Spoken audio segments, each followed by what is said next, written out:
नमस्कार, जोहार। मैं संजय और आप देख रहे हैं न्यूज़ झारखंड। चलिए जानते हैं सुबह से लेकर शाम तक की तमाम बड़ी खबरों को।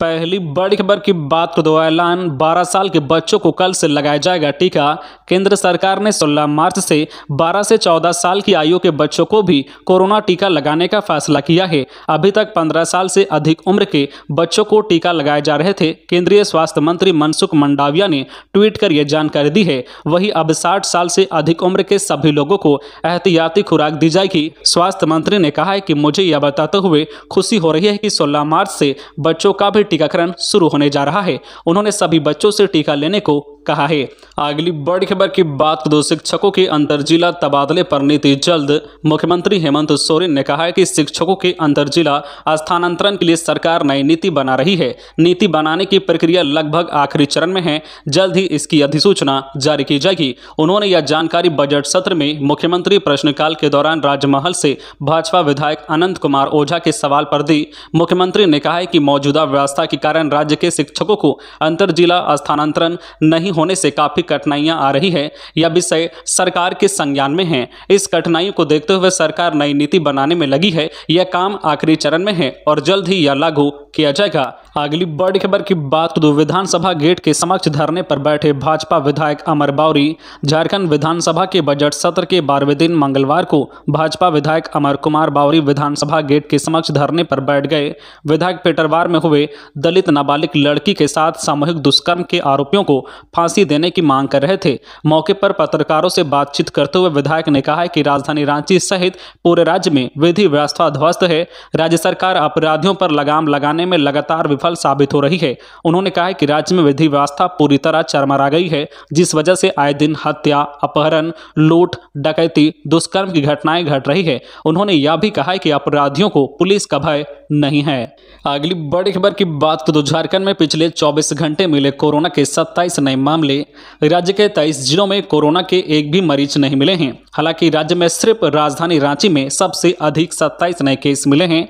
पिछले 24 घंटे में कोरोना से मात्र 42 लोग स्वस्थ हुए हैं। स्वास्थ्य विभाग के अनुसार सिर्फ रांची से 27 मरीज मिले हैं। राज्य में कुल कोरोना मरीजों की संख्या अब 4,34,975 हो चुकी है। इसी बीच कोरोना का पता लगाने के लिए जांच जारी है। इनमें से 200 सक्रिय केस बचे हैं। अगली बड़ी खबर की बात दो कोडरमा में पुलिस ने अभियान चलाकर दर्जनों शराब भट्टियों को किया ध्वस्त। होली के मद्देनजर अवैध शराब पर नकेल कसने को लेकर झारखंड के कोडरमा पुलिस ने अभियान तेज कर दिया है। मंगलवार सुबह कोडरमा थाना क्षेत्र के डुमरियाटांड में जंगली क्षेत्र में संचालित दर्जनों शराब की भट्टी को ध्वस्त किया गया है। मौके से तकरीबन 6 क्विंटल जावा महुआ बरामद किया गया है। पुलिस को इस भट्टी तक पहुंचने में भारी मशक्कत का सामना करना पड़ा। तकरीबन 1 किलोमीटर जंगल में पैदल चलने के बाद पुलिसकर्मी शराब भट्टी तक पहुंच पाए और जंगल में छिपा कर रखे जावा महुआ को बरामद किया है। हालांकि दूर से पुलिस गाड़ी को आता देख भट्टी संचालक फरार हो गए हैं, लेकिन शराब बनाने के तमाम उपकरण को पुलिस ने जब्त कर लिया है। कोडरमा थाना प्रभारी इंदु भूषण की अगुवाई में यह छापेमारी की गई। खबरों में आगे बढ़ने से पहले आपसे रिक्वेस्ट है कि अगर आप चैनल को सब्सक्राइब नहीं किए हैं तो प्लीज चैनल को सब्सक्राइब करके बेल आइकन प्रेस कर दे, जिससे आपको झारखंड की हर छोटी बड़ी खबर का अपडेट आप तक पहुंचता रहे। चलिए बढ़ते हैं खबरों की ओर। अगली बड़ी खबर की बात को 16 से 20 तक राजधानी में नहीं कटेगी बिजली।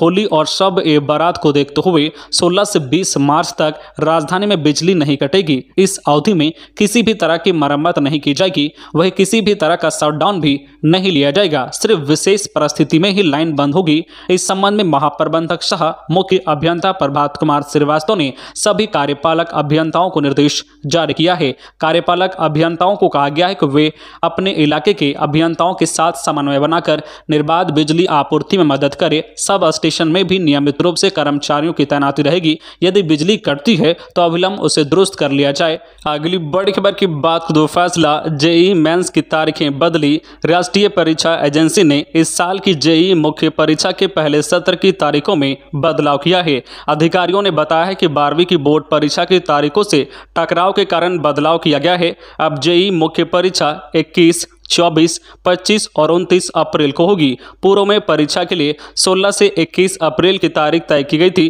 परीक्षा की तिथि टकराने के कारण कई उम्मीदवारों ने तारीखों में बदलाव का अनुरोध किया था। उन्होंने कहा है कि इस मांग के मद्देनजर एनटीए ने जेईई मुख्य परीक्षा के पहले सत्र की तारीखों में बदलाव का निर्णय किया है। वही परीक्षा का दूसरे सत्र 24 से 29 मई को आयोजित किया जाएगा।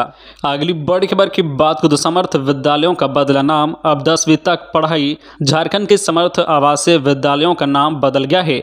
ये अब नेताजी सुभाष चंद्र बोस आवासीय विद्यालय के नाम से जाने जाएंगे। इतना ही नहीं, अब इन स्कूलों में 10वीं तक की पढ़ाई होगी। केंद्र सरकार द्वारा स्कूलों का नाम बदलने के साथ साथ प्रोजेक्ट अप्रूवल बोर्ड जो पैब की बैठक में इस पर सहमति बनी है। सोमवार को ऑनलाइन हुई बैठक में केंद्रीय शिक्षा मंत्रालय ने वित्तीय वर्ष 2022-23 में झारखंड के समग्र शिक्षा के लिए 2137 करोड़ की मंजूरी दी है। झारखंड सरकार की ओर से 2516 करोड़ का बजट रखा गया था, लेकिन इसमें कटौती हो गई है। इसके अलावा पैब ने 164 करोड़ जो वर्तमान वित्तीय वर्ष का था उसे भी स्वीकृत किया है। राज्य में 25 समर्थ विद्यालय हैं। इनमें से 20 में 8वीं और 5 में 5वीं तक की पढ़ाई होती है। केंद्र ने सहायक अध्यापक पारा शिक्षकों के मानदेय में 5% की कटौती की है। केंद्र ने इस मद में 843 करोड़ रुपए स्वीकृत किए हैं। अगली बड़ी खबर की बात करें तो बाजार में 10 से लेकर 2000 तक की पिचकारी।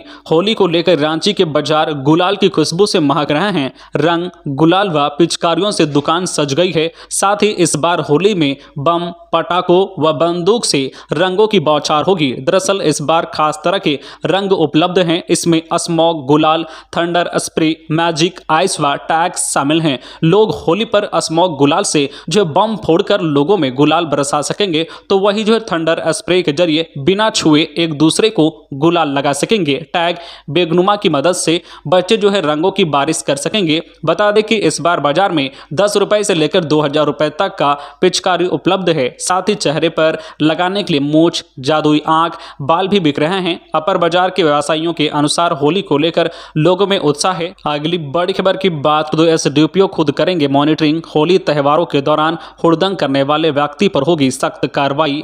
खबर है दुमका की, जहां होली पर्व को लेकर जरमुंडी थाना परिसर में शांति समिति की बैठक आयोजित हुई। बैठक में त्योहारों के दौरान उपद्रव तत्वों को पकड़ने और लोगों को किसी भी तरह की परेशानी ना हो, इस पर जो काफी विचार हुआ है। जिले के जरमुंडी थाना परिसर में होली को लेकर शांति समिति की बैठक में जो है बीडीओ फुलेश्वर मुर्मू ने लोगों से होली शांतिपूर्ण तरीके से मनाने की अपील की है। वही जरमुंडी के एसडीपीओ उमेश सिंह खुद जो है हुड़दंग करने वाले तत्वों पर नजर रखेंगे। अगली बड़ी खबर की बात तो 8वीं, 9वीं व 11वीं की परीक्षा को लेकर कोई तैयारी नहीं। क्या 13 लाख बच्चे नहीं दे पाएंगे परीक्षा? क्या है जैक अध्यक्ष का कहना। Jharkhand academic council JAC board परीक्षा के साथ साथ 8वीं, 9वीं और 11वीं की परीक्षा में भी बदलाव किया गया है। विभाग द्वारा पहले ही जारी किया गया है कि परीक्षा जून तक आयोजित किया जा सकता है, लेकिन अभी तक परीक्षा के आयोजन को लेकर कोई तैयारी नहीं हो पाई है। काउंसिल पूरी तरह से मैट्रिक व इंटर परीक्षा के आयोजन पर ध्यान केंद्रित किए हुए हैं। बताया जा रहा है कि अगर इस बार भी कोरोना का असर जून तक दिखा तो इन कक्षाओं की परीक्षा फिर जो है दूसरे वर्ष आयोजित नहीं हो पाएगी। इन कक्षाओं के परीक्षा आयोजन को लेकर अभी भी तिथि निर्धारित नहीं की जा सकी है। जैक अध्यक्ष अनिल कुमार महतो बताते हैं कि इस बार 8वीं, 9वीं और 11वीं कक्षा के परीक्षा को लेकर दोगुना दबाव बढ़ा है। यह पहला मौका होगा जब इन तीनों कक्षाओं की परीक्षाएं ओमार सीट के साथ साथ थ्योरी पेपर भी बच्चों को देना होगा। अभी तक सिर्फ ओमार सीट पर ही परीक्षा आयोजित की गई थी। उन्होंने बताया कि पहले बोर्ड परीक्षा आयोजन के बाद दूसरी और ध्यान दिया जाएगा। अगली बड़ी खबर की बात तो झारखंड में मछली व्यवसायी के मुंशी और चालक से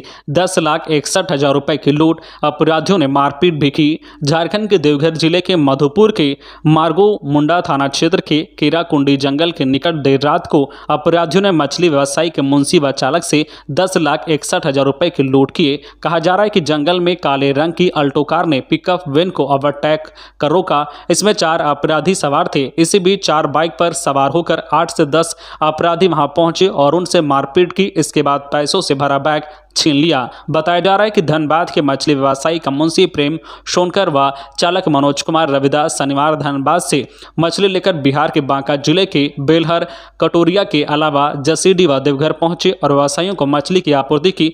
मुंशी और चालक ने इसके बाद रविवार को 4 मछली विक्रेताओं से कुल 10,61,000 रुपए जमा किए और देवघर से भाया जो है भिरखी बाद जगदीशपुर धमनी होते हुए रविवार देर शाम को धनबाद वापस जाने के लिए निकले। इसी क्रम में कीराकुंडी जंगल के निकट एक काले रंग की अल्टो कार ने पिकअप वैन को ओवरटेक कर रोका। इसमें 4 अपराधी सवार थे। इसी बीच 4 बाइक पर सवार होकर 8 से 10 अपराधी वहां पहुंचे। सभी ने चालक व मुंशी के साथ मारपीट की और चालक का मोबाइल भी लूट लिया। अपराधियों ने दोनों को अल्टो कार में बिठाया और कुछ दूर ले गए। इस दौरान रुपए से भरा बैग पिकअप वैन में ही रह गया। कुछ दूर जाने के बाद मुंशी व चालक को अपराधियों ने सुनसान जगह पर कार से उतार दिया। अगली बड़ी खबर की बात दोहर घोटाले का ऑपरेशन कराएगी सरकार। बन्ना स्वास्थ्य मंत्री बन्ना गुप्ता ने कहा है कि झारखंड सरकार हर घोटाले का ऑपरेशन कराएगी, किसी भी बड़े ऑपरेशन कराने में पीछे नहीं हटेगी। पुराने मामलों को भी खोला जाएगा और किसी को भी बख्शा नहीं जाएगा। वे झारखंड विधानसभा में स्वास्थ्य विभाग के बजट पर चर्चा के बाद सरकार की ओर से जवाब दे रहे थे। बन्ना ने कहा है कि केंद्र सरकार ने कोरोना काल में झारखंड के साथ सौतेले बेटे जैसा व्यवहार किया है, बावजूद इसके राज्य सरकार ना झुकी है और ना ही डरी है। तो ये थी आज की झारखंड की टॉप बड़ी खबरें। इसी तरह झारखंड की हर छोटी बड़ी खबर देखने के लिए आप हमारे चैनल न्यूज झारखंड चैनल को सब्सक्राइब करके बेल आइकन प्रेस कर दीजिए, जिससे आपको झारखंड की हर छोटी बड़ी खबर का अपडेट आप तक पहुंचता रहे। तो आज के लिए बस इतना ही, हमें दीजिए इजाजत, फिर मिलते हैं नेक्स्ट न्यूज में।